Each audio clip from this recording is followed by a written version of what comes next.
absorbing, you know, the grenades on Ness's behalf too. I know it's a little ill-advised to do that, even to be a player as talented as Syrup, you know, trying to absorb the perfectly placed, and I'm saying perfectly and meticulously placed grenades. Sometimes might not be in your favor, but when it starts to play out in your way, it plays out in a big way.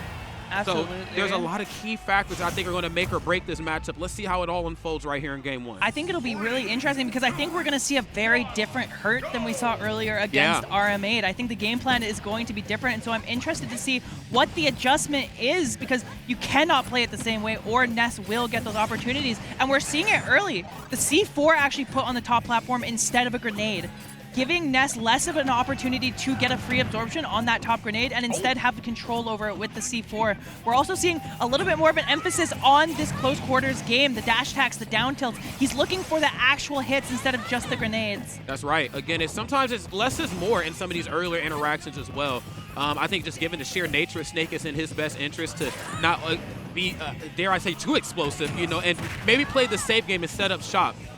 Same can't be said right here for Syrup. Just trying to find a moment, an opportunity to get in a big way. There's grenade. Excuse me. There's C4. Of course, being able to catch him through that air dodge. Oh, what the hell is up tilt? What is it? I am immediately so impressed with the game plan Hurt has brought into this. The tech coming out from Syrup is going to keep him alive, but Snake at the ledge is such a strong character. One grab will do it, another dash attack will do it, a forward tilt, up tilt will do it, absorbing. The Nikita just allows him to live in that situation, but hitting the PK Thunder with the Nikita will secure the stock. And like I said, I am beyond impressed with Hurt right now. That's right. A completely, almost different player from the last set we saw him in. Completely ready for the matchup, ready to use his character's tools to the best of his ability and to make a tough matchup look easier by just sheer preparation. I mean, again, it just goes to show what a little bit of homework can do for you. Nice. Hurt definitely leaning into his Batman arc right now, has a contingency plan for all matchups, and unfortunately enough, Syrup is no exception right here. Just another Gotham baddie getting sent to the slammer. Jesus, there's down tilt. Doesn't get anything off of it. You can see I'm in your face. What the? And almost a conversion off the back of the grenade, but the up tilt will take the stock. And I've almost never seen a player switch their playstyle this drastically between two different matchups. It is truly spectacular to see and showing us why Hurt is one of the best Snakes in the business right now. Syrup getting sticky right there, though, if I may say. So I believe that was back here, but it looked like an extension off of the grenade as well, too. So that was smooth. See right now, nothing off the C4. I'm loving the positioning of it. Force him to go high. You're getting sticky right here. You're Syrup, you're sticky. Yeah, please, let it rip. I implore you, go ahead. One of the best things about getting that sticky on a character like Ness is actually that he has a way to deal with it, because it lets you get out of disadvantage a little bit early because Ness is so worried about it. Hurt got out of a sticky situation simply because Syrup was worried about the C4 and held down B all the way down. So it's almost sometimes not pressing a button or not letting it rip is almost just as valuable as doing so. That's right. Yeah, sometimes the lack thereof options. Again, kind of going back not to live in the past too much, but you know, the Dark Wizzy and MK Leo set where it felt like, you know, I'm not pressing a button actually. I know that is not my best interest to try to outswing Byleth. Let me let my movement options, let me let the narrative of the match right now play out and let some of the damage come to me. In Dark Wizzy's case, maybe let too much damage come to him. So, you know, but these are two different plays. He tried his best, and that's all we can ask for a battle of BC6, okay? Here it is, game number 2. It is Hurt, it is Syrup, and it is still a Ness. It is still Snake. And again, it just feels like Hurt just outplaying a lot of the competition here. But if I know Syrup as well as I think I do, we got some games on board for ourselves coming soon. Absolutely, and honestly, it's kind of funny seeing Hurt's willingness to use the grenades at 0%, because it doesn't matter if he absorbs them, and then they just completely disappear after that situation. He gets about 40% off that double grenade conversion and then goes back to the close quarters combat play. And honestly, I think people often underestimate how strong Snake's buttons are. Down tilt is bigger than most swords. It is, yeah. I mean, let's just say Snake doesn't skip leg day, okay? Vegas busy. Then you got the first hit of F tilt, of course. That's just a good temperature checker. We've seen timeless. Oh my God, my goodness, time after time. You know, that first hit F tilt, you know, air dodge, boom, because you just popped off your feet. He does it again, you know. Or we've seen up close and personal. You swing to telegraph, you swing to haphazard. I'm gonna parry up tilt every time. Hurt is an absolute menace. Dash attack. No way, no way! Okay, I thought maybe. Thankfully for Syrup, Ness's air dodge is strong enough to give you enough momentum, almost like a third jump to get him past that forward smash. An ambitious read from Hurt and actually allowing Syrup to get back into this game. Yeah, a little bit of footing right now. Let's see what it's gonna be up close. Can't be afraid to swing versus Snake. Oh, maybe you should be. Okay, gonna go for forward up close. Still getting the down throw, but this is far from undoable right now. You're just gonna have to play absolute, my goodness, some of the absolute best gameplay you've ever played in your life. Again, you've already broken the zone that Snake has brought to the table. Now you have to figure out a way to try to outswing him. There's F tilt though. Yeah, and we've seen time and time again from this set and the last how good Hurt is at conditioning these up tilts. And so if you're Syrup, you need to find a way to start kind of matching that kill percent, because 104, Snake up tilt will kill Ness at this percent, and you need to be answering back with some early stocks as well. And fast. Gonna go for the down throw there that time. I'm gonna go for the F tilt. Cool. Better option. I thought actually gonna maybe try to go for something fancy like forward throw into the C4, but again, I don't think this is a portion of bracket where you want to try something fancy out. Go for what you know is gonna work, especially versus Ness. This matchup's still a tough one for Snake. You know, at the drop of a hat, Sir can definitely kick it into high gear. There are a couple characters where that down throw forward tilt is true, a little bit before down throw up tilt is true. I don't know the exact list, but it's potential that that Ness is one of those characters. So Hurt making use of that situation, or just making making use of Syrup's inability to pick attack option fast enough. Oh, then this is smart right here. Now, speaking of fast options, using PK Fire at the ledge, knowing that, okay, grenade might be on the way. He might go for 2 Z drops on the grenade before he actually decides to throw him. Let me go ahead and put up the PK Firewall and let them detonate right up close and personal. That was smooth. Yeah, and living to 177% is Hurt. This is such a tough spot to be if you're Syrup and the grenade rings true. Can you believe grenade Nair does 37% and crazy. Snake up tilt kills Ness at 100%? What the a math world. is mathing. The math is most is certainly mathing. definitely mathing for Snake. My goodness. The math definitely starting to play out a little bit better on Hurt's behalf. Again, the addition is there. That percent on top of more percent. You tried it. Down tilt, no. But smart stuff right there. Syrup going for something a little bit more simple. Just down tilt. Probably trying to check the temperature. Get another one. Possibly looking for back throw. Get him off stage. I'd like to see them maybe get Hurt off stage and go for things like PK Fires or trying to go for Cypher on the way back up. Or hell, even just harassing with some simple damage like PK Thunder. There it is. Yeah, this is so good. One Snake has to commit high. Syrup has a ton of options for that PK Thunder, but it's unusable right now. Look at this. The threat of that C4 means that the edge guards and the pressure can't come through as fast as they might, and a flub from Hurt means that game is going to go to Syrup. Thought he was going to land on the stage with that down air, just missed the ledge and had already used the C4, didn't have another way to get back up, or already used the Cypher. And the C4, it was on him. Yeah, that too. Again, just kind of one of those rare moments where sometimes you're out of too many of your options. You know, you want to play the stickiest on you game. Now I get to come back for free. But when you kind of need it on the way back up, it just comes back to bite you in the butt. Great stuff right there. Again, positioning is just everything, I think, versus Snake. You know, whether it is you're trying to put on percent or you're trying to remove yourself from something that Snake is doing. Positioning is certainly everything. And I think for Syrup, that was just one of the key moments where, you know, I don't actually need to hit you. Let me just be somewhere where you don't want me to be. Yeah, know? of course. And I kind of played out in their favor. But let's see what game number 3 is going to bring us. As it stands right now, I'm naring through the chaos. Come here. Setting up the tech situation. The get up attack will get Syrup out of dodge, and actually blowing himself up with the C4 is Hurt. The falling up air should lead to a conversion, but missing by just a little bit. We don't see that too often from Syrup. Going to the ledge with the Cypher, and that hitbox is so strong. You don't actually realize how good that hitbox is until you play a game where Snake doesn't have it. Yes.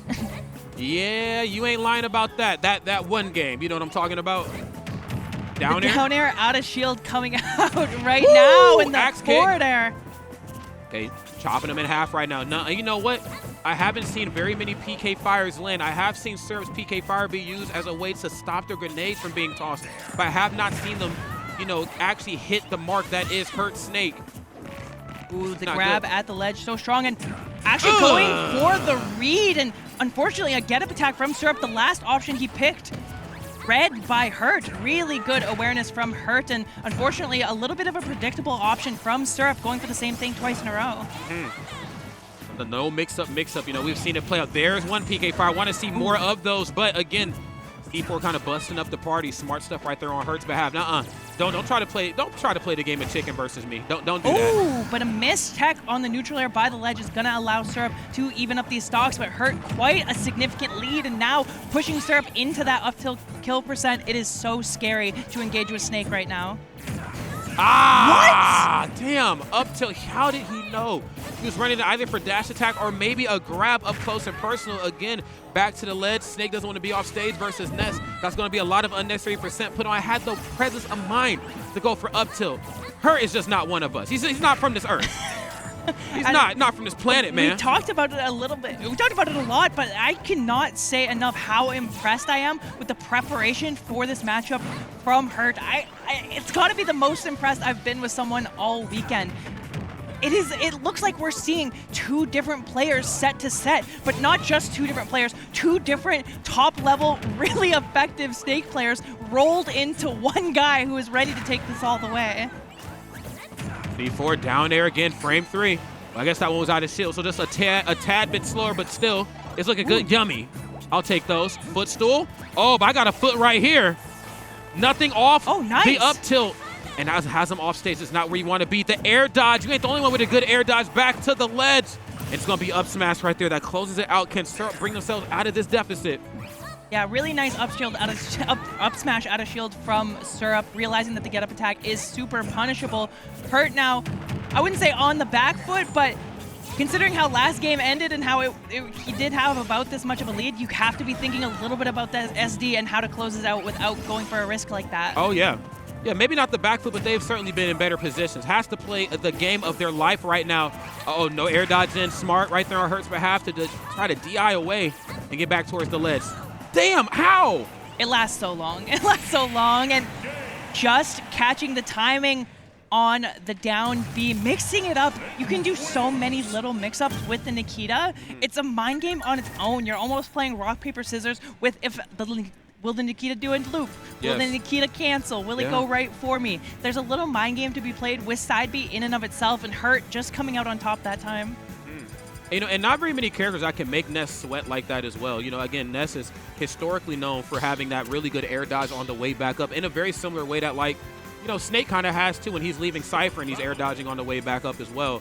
But, you know, Snake is just certainly one of them. You know, not only are you threatening the air dodge, you're also controlling when Ness is going to go for it with being able to kind of mix up the timing on Nikita. That right there, again, that split-second decision-making on both players' end, but more namely, in this case, you know, Hurt, is just making all the difference. Potential final game right here for Syrup. Let's see what the adjustments are going to be. Do we push it to a Game 5, or is this going to be the end of Syrup's winner side bracket? And I actually like this counter pick on the side of Syrup. I think sometimes with counter picks, people get a little down in the dumps, get a little too metagamey about what you're going for. I think in this situation, Syrup is thinking, I mostly kill, you know, I have kills off the side. Snake primarily kills me with up tilt up the top.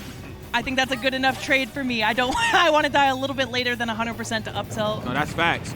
And also, too, you know, you got more terrain here now. Of course, the whole matchup changes just on the whim because the platforms are gone, but you got a lot more space to figure some things out. Snake is going to set up shop, but a lot of what he's going to do now is going to be even more telegraphed since he's all on the other side of the room here. And what actually makes this counter pick interesting in this matchup in particular is because Hurt is choosing a total lack of using grenades, the typical zoner aspect of Snake is not actually a factor. So giving him that extra space can actually work in Syrup's favor by giving him some more breathing room instead of being forced to scrap up close with Snake. That's right. So I think it's a stage that Snake may be comfortable with, on most of the time. That's right. But in this unique matchup where, you know, the grenade is not coming out very often, I think Syrup has found something pretty clever here. Yeah, well, let's see if they can maybe apply some of that knowledge thoroughly here as it stands. You know, Hurt still with a pretty decent-sized lead. Yeah, and there's that Nair again. Not gonna be able to air dodge, able to air dodge through. Forward air, though. Falling up air. And yes, able to get it off the top. No red stuff there. And honestly, a bit of a sigh of relief on Syrup's behalf. And needed somebody to throw him a bone because the match was definitely starting to spiral out of control. Yeah, it's always nice to get a kill confirm just a little bit after you die. You know, you're still in the game. You don't have too big a deficit to make up. This is definitely one Ness combo away from being even, and just a little miss on the down air means that Hurt will live to see another day. That was a huge opportunity for Syrup and trying to go for it again. Okay. What's the options going to be? PK thrown on the way back up, and yes, going to go for the down tilt there that time. I think maybe one of the few times in this match we've seen it kind of hang over the ledge and hit the mark. Whoa, up tilt? Yeah, that just missed. And then another down air. This is starting to get a little out of control right now. Of course, Syrup has to try to get back onto the stage. That air dodge, so aware is Hurt to know that that down air was coming. The parry could have gotten more of a punish. You'll take the down smash, though. Syrup probably thanking his lucky stars that he's still alive. That could have been a forward smash, and honestly, it may as well have been a forward smash. The up tilt takes the stock before any more damage is done, and Syrup continually on the back foot in this series. That was just a series of good options on top of better options. I think going for the high up B at the ledge was good, and then smart on Hurt's behalf to not try to pinpoint where they're going to land with up tilt, because they're going to try to drift through it. Smart to go for a move that just hits on both sides, man. Both sides, again, just evenly matched, but it is Hurt right now that has this pretty commanding lead. Yeah, go ahead, Yummy. Yeah, take that 0.5%. You can have it back. That's right. Ugh. I almost wonder if, because Hurt has played with grenades so little this set, that it's almost a little weird at the 0%. You're like, what do I do with this again? Yeah. Do you guys remember how do we trade with grenade? That's right. Like, do I have to just press B? Like, is that how that works? How does this thing play out? Oh, double back here? It's a 2-time. Lay it out twice. Probably thought he was going to land on the platform there, so decided not to try to drift away. Spot dodging through the down tilt, gets the red stuff, still not enough to do it. Ceiling not playing out right here on Syrup's favor. Yeah, and that's Syrup's counter pick working against him a little bit. That dash attack probably would have killed on another stage with a lower ceiling. This is not good. Again, it's one of those moments where not only am I in the deficit, but a lot of my options I'm trying to use to get myself out of this. I mean, my opponent is just pinpointing me every time. Again, he knows I'm going to PK fire. He knows I'm going to go for run-up dash attack, and he's just parrying them every time. How do I mix it up? Down tilt. Again, you're off your feet. Wow. Damn. And wow. it can be so challenging when you're Ness and you're killing Snake at like 140, 150, 160%. And then all of a sudden you get up tilted at 95 and you die, right? Like it can be so frustrating to play when a character has an option that is that strong. And I think Hurt used it to absolute perfection. He was in honestly a commanding lead for the majority of those games and just setting the pace in that close quarter combat, showing that he is not a one-dimensional player. He is able to make those adjustments. And knowing how to adjust on the fly, I think, like you're bringing up, is such a big thing. Like, this is me playing when I have the lead. This is me playing when I'm up 2 stocks. This is me playing when the percents are kind of evenish, and never relinquishing that commanding lead. If not physically, the mindset that I still have the lead and I'm not going to allow you any sort of footing back in. Let's go ahead and take a peek at these replays. Again, some of these, dare I say, telegraphed approaches. I mean, again, it's Ness. You're blessed with some great frame data. Like, it's very easy, I think, sometimes to keep your opponent on skates, but not being afraid is Hurt. As you can see, look at that. Going for the run out, run back in. I know that is not true this time, but if you expend an option, it will be true. Yeah, and that was actually a hard read on the side of Hurt, who had seen that option just before that. There's the Nikita mix-up we were talking about before as well, and the kill confirm that made this game look close at the time, but Hurt felt so comfortable, and that killed it like 88% before the hit. With that much rage and that stage position, Snake is feeling very, very comfortable. Right, that's right. Yeah, again, Hurt played absolutely out of their mind. I think it's one of those weird moments where you don't want to be too comfortable in the match because, like, they could come back to bite you. You get kind of complacent in the neutral. But it felt like comfortability actually played out more into Hurt's favor. Like, no, I'm at home with this matchup. Yeah. I know exactly how this goes. And if you're just going to play textbook Ness versus me, I know how to do away with this. We didn't quite see the Syrup flair that we've seen in some of the matchups prior with Syrup in other tournaments. Here, it just felt like this is, textbook Ness versus Hurt Snake, not just Snake. Yeah. And that right there, I think, was the key difference in that matchup. I think it's hard to have a bigger statement piece in Smash Ultimate than being like, yeah, I won with Snake and I didn't use Grenade. Yeah. It's like, you get called carried for that move. Yeah. Right? Yeah. You're winning without it. I keep harping on it, but that is some of the most impressed I've been all weekend. Yeah. And I think that is a statement as to why Hurt's results are as good as they are in Japan and why he's still on the winner's side of bracket here. 4th seed. 4th seed for a reason. Looks like we have our next and final match right here of the block, the return of the Byleth. Just, again, I can't stress it enough. Was not expecting that. Was expecting a Joker. Was expecting literally any other character. Never thought we'd see the Byleth again. But Leo said, if there's a will, there's most certainly a way. But Banjo Stuffy. Banjo, and I cannot stress this enough, and Kazooie is here. Yeah, man, and honestly, I believe that this is going to be Toriguri playing up against MK Leo. Banjo one of the most requested characters of all time that sees pretty much zero competitive success. Yeah. One of the least played characters in the competitive setting, but Toriguri showing up in such a big way, and now one set away, I believe, from that top 24 winner side. Well, let's see how it all plays out right now. They said Banjo couldn't be played to top player efficiency. They said this character is going to go the way of the dinosaurs. They said all sorts of stuff, but hey, look, he's here, 13th seed at that, at one of the biggest tournaments of the year. Let's see how it all plays out. 33% right now, not the strongest start, but you know what? There's a lot of space to make up. Yeah, dash attack. I'm definitely of the opinion that Banjo is bottom 5 in this game. Holy crap. Damn, I think this character Nurse. freaking stinks. It makes it even more impressive that Toriguri is here at such a high caliber event. Well, let's see if maybe Toriguri can prove Nurse a liar. There's a lot of people who can't do that. He could just be different. He could be. I've known Nurse for a long time. You know, when Nurse says something, a lot of times it's true, my friends. But let's see how it all plays out. MKLeo, of course, playing very, very well. Arsene is in town. There it is. There's back air. Of course, you still have that beautiful nair that Joker has, too. -5 on hit, so a bit slow on the startup, but very, very safe on shield. Of course, Toriguri's going to be very hard-pressed to deal with that. Whoa. Hold up, man. Hold up a damn minute. I think the biggest thing that Banjo has, and something that Toriguri uses very, very well, is those egg mix-ups on the recovery and in neutral. It is pretty much Banjo's best move, I would argue, and there are a lot of mix-ups potentially off of his, but Nurse. neutral being up till, I know it's true. I know it's true. I've seen it. I know it's true. I know it's a kill confirm. I'm disappointed. I got hit with it. Oh, and was able to get out of there. Okay, now he's going to go for up air. Still not enough to do it. I'd imagine we're going to start seeing these perfectly spaced forwarders on Banjo's behalf. -6 on hit. So definitely one of their safer tools in the neutral. There's Nair. Frame 10 on the first hit. I got options. Up air. Oh, wow. The chase right now against MKLeo. Toriguri absolutely relentless in this pressure, a way that you absolutely do not expect from Banjo. MKLeo now with the Arsene needs to secure the stock. 180% is too late. That being said, Banjo is a heavy character. Yeah, Banjo is not a light guy at all. Wow, and missing the kill confirm. I mean, are we going to hit sudden death percent? Jesus, 204%. And again, this just goes to show that, you know, sometimes the slower pace neutral is what's needed to succeed. There's the back throw. Okay, yeah, you're done. Maybe you're done. Joker also sucks. That's where I'm at with this. Oh, you know, the dog ain't what they used to be, right? Maybe it was just Leo was just that good, right?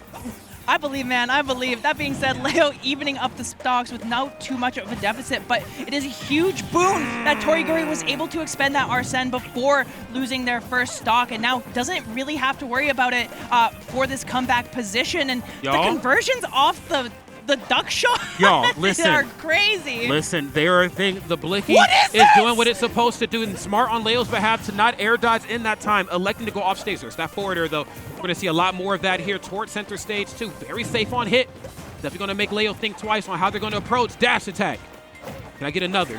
Gonna get another Arsene. Oh! This is the time you come back if you're MKLeo. The grab, up throw into up air. Now pressuring in the air, but Toriguri doing a really good job of maintaining enough space to pressure with that down tilt, pressure with that forward tilt, while maintaining safety against MKLeo and punishing the recovery with the down smash. So aware. Toriguri right here. The situational awareness is just on 10, 11 out of 10, if you will. And right now, MKLeo has to find a way to bring himself out of this because, again, the eggs, the Blicky, the eggs, man, and right into the Nair. What? It looks so stupid. It's a very Banjo never said he was a serious guy. The huh? Indeed. And then there is still the Wonder Wing. What is? I feel like MKLeo has had like several opportunities to finish off stocks, but Toriguri